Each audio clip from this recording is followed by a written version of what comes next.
आया और सरोजिनी मार्केट से शॉपिंग नहीं किया तो क्या किया।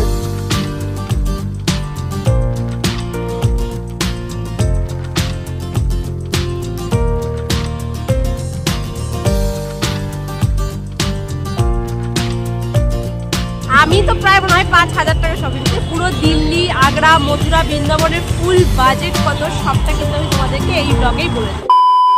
Good morning, welcome to Delhi. তো আজ আমাদের দিল্লিতে লাস্ট ডে, মানে দিল্লি আমাদের যে মিশনটা ছিল সেটা আজকে আমাদের শেষ হতে চলেছে। তো চলো আজকে আমরা এখানে ঘুরবো না, আজকে জাস্ট খালি শপিং করবো। তো শপিং হচ্ছে সরোজিনী মার্কেট। দিল্লি আয়া আর সরোজিনী মার্কেট से शॉपिंग नहीं किया तो क्या किया।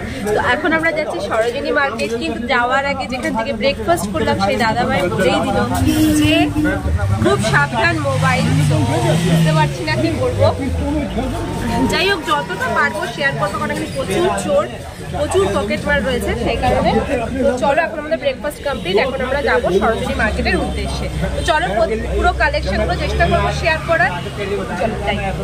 আমরা এত তাড়াতাড়ি সরোজিনী মার্কেটে চলে এসেছি মার্কেটিং করতে, এখনো পর্যন্ত মার্কেট খোলেইনি, সব বন্ধ। আর আজকে তো যেহেতু বৃষ্টি বৃষ্টি হালকা পড়ছে সেই কারণে মার্কেটটা এখনো সেইভাবে খোলেনি, বাট খুলছে। তো চলো সব কালেকশনগুলো তোমাদেরকে দেখাই। সরোজিনী মার্কেটে আজকে আমাদের সেকেন্ড ডে। আমরা কিন্তু ফার্স্ট ডে আমরা এসেছিলাম যেদিনকে বিকেলবেলা, আমরা কিন্তু প্রায় অনেক কিছুই বাজারে কিনে নিয়ে গেছি। তারপরের দিনকে গেছিলাম আমরা চাঁদনি চক মার্কেট, যেটা কিন্তু ভিডিও ক্লিপ নেওয়া হয়নি। চাঁদনি চকেও কিন্তু আমাদের অর্ধেক মার্কেটিং কমপ্লিট করা হয়ে গেছে। আজ কিন্তু আমাদের সেকেন্ড ডে সরোজিনী মার্কেটে। তো সরোজিনী মার্কেটে প্রথমে ব্যাগের দোকানে ঢুকলাম, ওখানে খুব একটা ব্যাগ পছন্দ না হওয়াতে চলে আসলাম আমরা পাটরিতে এসে কিন্তু মানে সরোজিনী মার্কেটের ভিতরে পাটরিগুলো বসে। 200 টাকার কোটগুলো জাস্ট অসাধারণ ছিল, সাথে কিন্তু 150 টাকার এখানে জিন্সের জ্যাকেট, জিন্সের জামা, অনেক কিছু ছিল। মানে কোনটা ছেড়ে কোনটা নেব এখানে মাথা কাজ করে না, এমন একটা ব্যাপার হয়। আর ছেলেদের ট্যাক্সুট কিন্তু খুব সুন্দর সুন্দর ছিল, 200 টাকা 150 টাকার মধ্যে দারুণ দারুণ ট্যাক্সুট ছিল। 200 টাকা করে বলছিল, কিন্তু আমরা এখানে প্রত্যেকটা থেকে 50 টাকা করে কম পেয়েছি, বিকজ আমরা একদম আর্লি মর্নিংয়ে গেছিলাম, তাই ওরা বৌনির সময় আমাদেরকে 50 টাকা কিন্তু ডিসকাউন্ট দিয়েছিল। আর সাথে কিন্তু এখানে যে কসমেটিক্সগুলো দেখলে ওগুলো কিন্তু সব কিছু 50 টাকার অফার ছিল। 50 টাকায় ওয়াইপস, কাজল, লিপস্টিক সব কিছু কিন্তু 50 টাকা। আর আমরা কিন্তু বাজার করতে করতে প্রচুর জোর খিদে পেয়ে গেছিলো, কখন যে টাইম 2-3 ঘন্টা পেরিয়ে গেছে বুঝতেই পারিনি। তাই মোমোর দোকান থেকে একটু মোমো খেয়ে নিলাম। ওই যে সেদিনকে বলছিলাম দিল্লিতে কিন্তু মোমোটা ট্রাই করতেই হবে। তো আজ আমাদের লাস্ট ডে দিল্লিতে, আমরা আর কবে আসবো বুঝতে পারছি না। দেন তাই আমরা হলাম না একটু খেয়ে নিই, তারপরে চলে আসলাম একটা বড় ব্যাগের দোকানে। এটা সরোজিনী মার্কেটের ভেতরে, বাট ফুড নয়, এটা কিন্তু দোকান। এখানে কিন্তু যত ব্র্যান্ডেড ব্যাগ রয়েছে সব এখানে রয়েছে। আর আমি যে কাউন্টারটাতে দাঁড়িয়েছিলাম সেগুলো কিন্তু প্রত্যেকটা ব্যাগ কিন্তু 200 টাকার মধ্যে। এখানে যতগুলো ব্যাগ দেখতে পাচ্ছ সব কিন্তু একটা ব্র্যান্ডেড ব্যাগ, আর সেগুলো সব কিন্তু 200 টাকা করে। প্রত্যেকটা ব্র্যান্ডের কিন্তু নাম লেখা আছে। হ্যাঁ জানি এটা ব্র্যান্ডেড, কিন্তু এটা ফার্স্ট কপি, এটাও একটা বলে দিলাম। তো সব কিছু মিলিয়ে কিন্তু এগুলো সব 200 টাকা করে। প্রচুর সুন্দর সুন্দর কালেকশন, যা দেখে চোখ ফেরানো যাবে না। আর একটার থেকে দুটোর থেকে 3টে কেনা সেই হয়ে যাচ্ছে। সেই করে করে কিন্তু আমার প্রচুর বাজার হয়ে গেছে, যার ব্লগ খুব তাড়াতাড়ি আজকালের মধ্যে আসতে চলেছে। তাড়াতাড়ি করে চ্যানেলটিকে সাবস্ক্রাইব করে নাও। বাপের জন্য আমরা এত বাজার করিনি।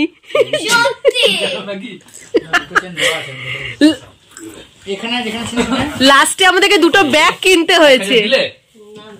দেখলাম আমি কার প্রথম বল, এটা টিকলির হ্যাঁ এটা টিকলির, ঠিক আছে এটা টিকলির, এটা ভাগ কর। তোর কটা হয়েছে বল? আমার এখন অনেকগুলো হয়ে গেছে। এটা মারিয়ে 75 টাকা তোদের হিসাবে পড়ে। তোর কটা হয়েছে? লেখ এগুলো আবার কালকে রাত্রেবেলা চাঁদনি চক মার্কেট থেকে সব বাজার করেছি, জুতো, জ্যাকেট, লেহেঙ্গা সব কিছু। এগুলো ওহ মার্কেটই মার্কেট।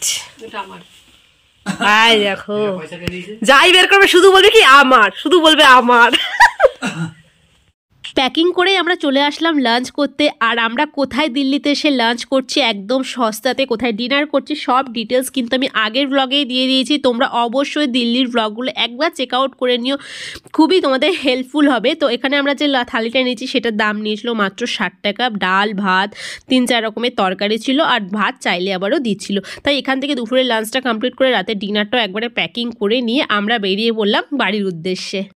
আর আমরা এত শপিং করে ফেলেছি যে আমরা টেনে নিয়ে যাওয়ার মতো ক্ষমতা আমাদের কারো হচ্ছে না। আমরা বাড়ি টেনে নিয়ে যাবো, 2টো ঝোলা, এই একটা ওই একটা, এতগুলো মানে করে ফেলেছি শপিং। আমি তো প্রায় মনে হয় 5000 টাকা শপিং করেছি আমি একা। এবার আমাদের ট্রেন ফাইনালি আমাদের দিল্লি মিশন কমপ্লিট। তো আমাদের পুরো দিল্লি, আগ্রা, মথুরা, বৃন্দাবনের ফুল বাজেট কত সবটা কিন্তু আমি তোমাদেরকে এই ব্লগেই বলে দেবো কিছুক্ষণ পরে।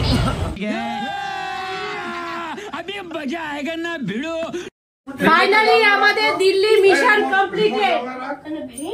দাদাভাই বলো কত খরচায় আমাদের ট্যুর গাইড ঘুরিয়েছে। মিস্টার আবির চ্যাটার্জি হচ্ছে আমাদের ট্যুর গাইড। দিল্লি ট্যুরটা পুরো হ্যান্ডেল করেছেন ইনি। সো ইনি কত কম খরচায় ঘুরিয়েছে আজকে বলে দেবে, বলে দাও। আমরা মোটামুটি এখান থেকে প্রথমে গেলাম আগ্রা সমস্ত কিছু দেখলাম। দেখার পর ওখান থেকে বৃন্দাবন, মথুরার কংসকিলা থেকে শুরু করে শ্রীকৃষ্ণের জন্মভূমি, প্রেম মন্দির, তারপরে হচ্ছে বাকে বিহারীজি, তারপর হচ্ছে সোনার তালগাছ সমস্ত দেখলাম। দেখে দিল্লি দেখলাম, নিধিবন দেখে দিল্লি গেলাম। দিল্লির সমস্ত যেগুলো দর্শনীয় হিস্টোরিক্যাল প্লেস আছে সব সমস্ত দেখলাম। মোটামুটি আমাদের ঘরে পৌঁছা দিয়ে খাওয়া দাওয়া সবকিছু, থাকা খাওয়া দাওয়া নিয়ে সবকিছু মিলিয়ে আমাদের 13,000 লেগেছে। 13,000-এ একটা ফ্যামিলি, বউ বাচ্চা, একটা 6 বছরের বাচ্চা। এত কমে যদি ঘুরতে চান তাহলে আমাদের সাথে কন্টাক্ট করতে পারেন। চলুন, আমাদের দিল্লির মিশন খুব ভালোভাবে কমপ্লিট হয়েছে। আজকে পুরো ব্লগটা এখানেই শেষ করলাম। হ্যাঁ, কিছু চুরি হয়নি, ভিডিও হয়তো কম করতে পেরেছি, বাট চুরি কিছু হয়নি, এটা আমরা খুব শান্তি। তো চলো, দিল্লি ব্লগ এখানেই শেষ করলাম। সবাই টাটা।